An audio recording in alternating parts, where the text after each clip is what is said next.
Kan negara ini baik-baik saja gitu loh. Hanya sampai sejauh ini kita melihat semuanya baik-baik saja begitu. Kenapa ini sampai saya buka kepada publik supaya masyarakat tahu seperti apa sekarang ini negara kita dikelola. Karena ini menyangkut uang kita. Dan nanti juga suatu saat akan saya buka lagi yang jauh 1 juta kali lebih dahsyat daripada sini. Di mana ada bank membuka bank di dalam bank sentral. Bank membuka bank Di dalam bank sentral. Dan saya sudah dapatkan paparannya beberapa hari yang lalu. Nanti ada waktu nanti saya buka itu. Betul. Saya lagi profile dulu. Artinya kenapa negara ini negara hebat menjadi negara rusak seperti sekarang adalah karena ada praktik-praktik mafia. Ibaratnya ada warung di dalam toko. Atau ada negara di dalam negara, ada pemerintahan di dalam pemerintahan, kayak begitu. Jadi negara kita ini betul-betul digerogoti. Nah, saya sebagai anak cucu pendiri negara ini punya kewajiban moral memperbaiki. Jangan sampai saya mati sia-sia tidak memperbaiki negara ini. Ya. Apapun risikonya saya pertaruhkan untuk negara ini. Tanah nganggur disita, rekening gak aktif dibekukan, rakyat nganggur gak diurus. Sekarang semua pembelanjaan pembiayaan digital mau dikenain pajak. Kata gue pemerintah bisa nggak stop zolimin rakyat? Salam APBN, ambil positif buang negatif, tonton videonya sampai habis. PPATK akan membekukan rekening yang dinilai tidak aktif selama 3 bulan. Buset dah, kata gue ini pemerintah tuh ada-ada aja gitu ya. Pemerintah, PPATK gitu ya. Kemarin tanah akan diiniin, sekarang rekening dibekukan karena dinilai tidak aktif. Lah ini pola pikirnya gimana sih? Ini akar pikirannya tuh gimana gitu loh. Gimana kalau orang yang menaruh ke rekening tersebut hanya untuk menabung dana darurat ya. Kita nabung di rekening lain aja itu udah kepotong biaya admin. Sekarang mau dibekuin mentang-mentang kagak aktif. Lah kalau itu cuma buat nabung bagaimana? Kata gue ya, yang harusnya dicurigai itu bukannya kalau ada transaksi rekening yang tidak wajar ya, bukan malah rekening yang tidak aktif gitu loh. Justru rekening yang transaksinya mencurigakan yang harusnya dibekukan gitu loh, bukan rekening yang malah tidak ada transaksinya gitu. Gimana sih pola pikirnya, gue gak ngerti deh. Terus gimana orang-orang yang cuma punya rekening cuma buat nabung gitu loh? Bener kan kata gue, tiap bulan kan udah dipotong sama biaya admin banknya. Terus sekarang mau dibekuin juga, kata gue ininya di mana?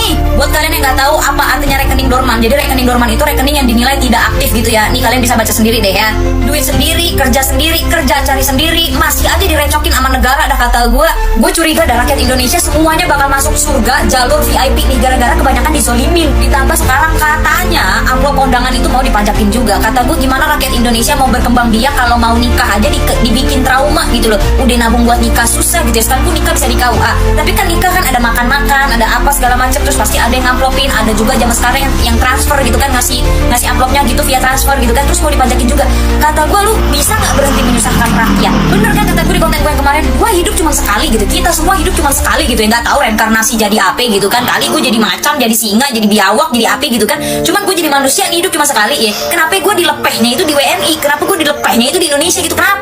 Permasalahannya nih, ini kalau begini-begini, ini yang udah otomatis paling kena itu ya rakyat kecil. Mau sampai kapan rakyat kecil diinjek terus? Udah kecil makin kecil, kata gue yang bener-bener aja deh. Ini kalau rekening dibeku-bekuin kayak begini ya, udah balik aja ke celengan ayam, udah nggak usah pakai dompet digital deh, nggak usah bayar pakai QRIS, pakai barcode, pakai apa segala macam, nggak usah. Lu balik kayak ke zaman purba tuh, lu balik lu beli tuh celengan ayam. Kata gue bisa banget pemerintah nih bikin dompet-dompet digital, harus bayar pakai barcode bla bla bla. Ini awal mulanya gara-gara covid nih, gara-gara covid kita tidak boleh bersentuhan, tidak boleh ini, tidak boleh itu, jadilah kita pakai barcode.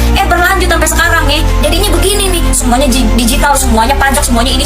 Kata gue balik aja bayar pakai cash deh, udah bagus-bagus deh tuh ya, nggak usah naruh duit di ATM biar kagak kepotong admin tiap bulan. Terus gue mau cerita ya, kemarin gue habis dari minimarket gitu ya, biasanya kan di minimarket itu kan bisa tarik tunai kan, belanja habis itu bisa tarik tunai. Biasanya kalau gue tarik tunai gitu ya, itu tidak dikenakan biaya administrasi atau biaya apapun gitu ya. Kemarin waktu gue mau tarik tunai ya, buset, mbak kasirnya tiba-tiba bilang gini, bisa tarik tunai tapi sekarang kena cas 4.000 kak.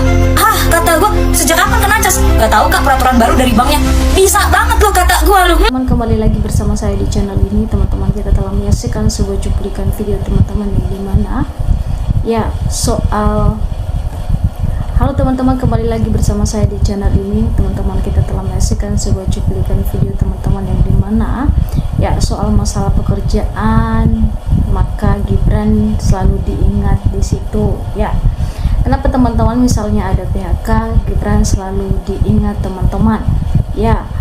Makanya begitu sulitnya ya mencari pekerjaan ya, maka Wapres Gibran diingat teman-teman ya, ketika juga ada masyarakat yang berdesakan di dalam melamar pekerjaan, maka Wapres ya di situ diingat teman-teman dan lain sebagainya ya. Sebagaimana teman-teman, kenapa selalu diingat Wapres Gibran dalam hal ini ya? Masa kampanyenya dulu teman-teman, dia menjanjikan ya 19 juta lowongan pekerjaan dalam hal ini Ya, makanya kalau kita melihat sekarang pengangguran di mana-mana, maka masyarakat selalu mengingat janji ya Wapres Gibran waktu dia kampanye waktu itu.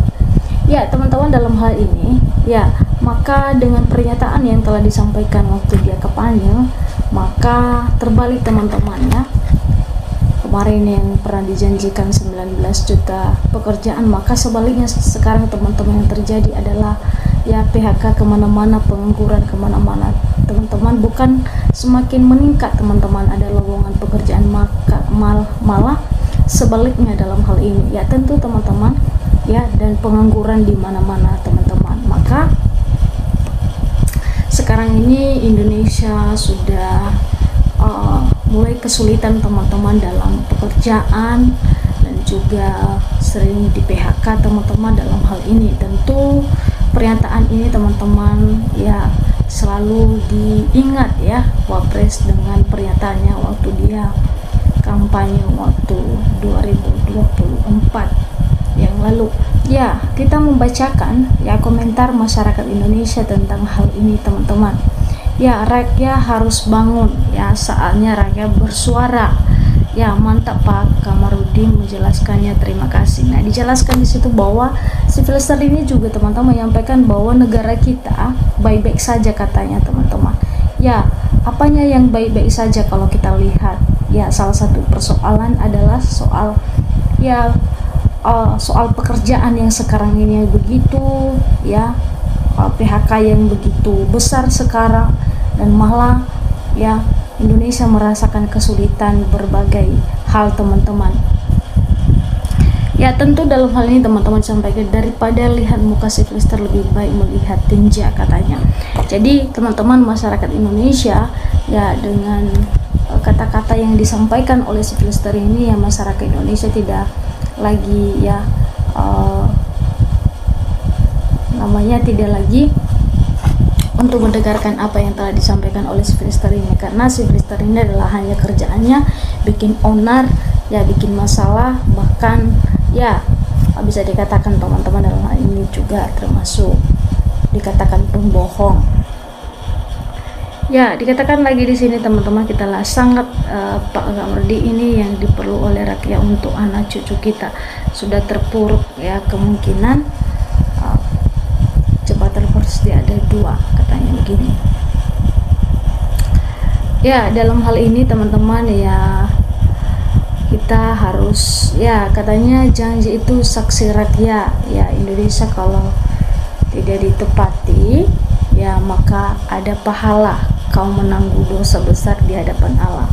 Jadi sekarang masyarakat Indonesia ya menagih janji Wapres itu ya tentang lowongan pekerjaan yang disediakan nantinya kalau dia sudah menang. Dan sekarang dia sudah menang teman-teman, menjadi Wapres ya, maka belum terlaksana ya apa yang telah dia ucapkan dulu waktu dia kampanye saat ini. Jadi masyarakat itu ya sekarang sudah mulai berani ya untuk menagih janji Wapres Gibran waktu dia berjanji dulu waktu 2024. Ya, katanya di sini disampaikan bahwa teman-teman, bohong itu anak Jokowi, bapaknya pun bohong, apalagi anaknya sama-sama bohong. Ya, tentu dalam hal ini teman-teman kalau kita lihat maka Pak Jokowi ya banyak masalah-masalah yang dihadapi saat ini teman-teman, dan dikatakan Pak Jokowi dalam hal ini ya pembohong, dan juga anaknya ikut-ikut pembohong. Dalam hal ini teman-teman yang kita lihat dulu, Wapres kalau memang tidak terlaksana apa yang telah disampaikannya itu ya sama bisa dikatakan pembohong teman-teman. Karena kenapa? Ya waktu dia kampanye dia berani berkata dia sediakan 19 juta pekerjaan atau lowongan pekerjaan. Nah sekarang ini sejauh ini belum terlaksana teman-teman, malah masyarakat semakin pengangguran, semakin PHK di mana-mana teman-teman ya. Bisa dikatakan begini teman-teman, jadi pembohong ya. Dan hal ini teman-teman ya, mari kita teman-teman saling memberikan tanggapan dan komentar dalam hal ini ya. Mungkin teman-teman juga ada yang lebih tahu tentang soal Gibran dengan janjinya 19 juta pekerjaan.